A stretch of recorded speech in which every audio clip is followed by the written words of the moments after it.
మరియు ఇది కాయ ఏంటంటే ప్రీమెచ్యూర్ ఫ్రూట్. ఇది స్టేజ్ 1 ప్రీమెచ్యూర్ ఫ్రూట్లో.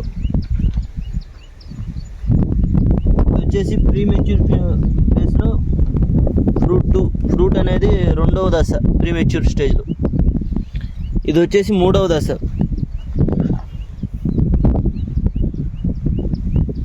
ఇది ఫైనల్గా వచ్చేసి ఈ ఫ్రూట్ మనకి కాయ కోసిన ఇంకా అంతా పండిపోయింది అన్నప్పుడు ఇది చివరి దశ. ఇప్పుడు ఇది ఎలా ఉందో మనం చూపిస్తాం.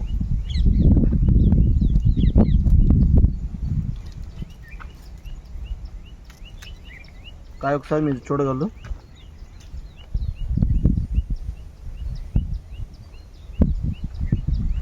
కాబట్టి మనకు ఏంటంటే ఈ శ్రీకృష్ణ డ్రాగన్ ఫ్రూట్ ఫామ్లో మన దగ్గర స్టార్టింగ్ నుంచి మన దగ్గర వాడుతున్న ప్రొడక్షన్ని మీరు ఒకసారి మన ఉత్పత్తులు వాడిన తర్వాత కాయ కూడా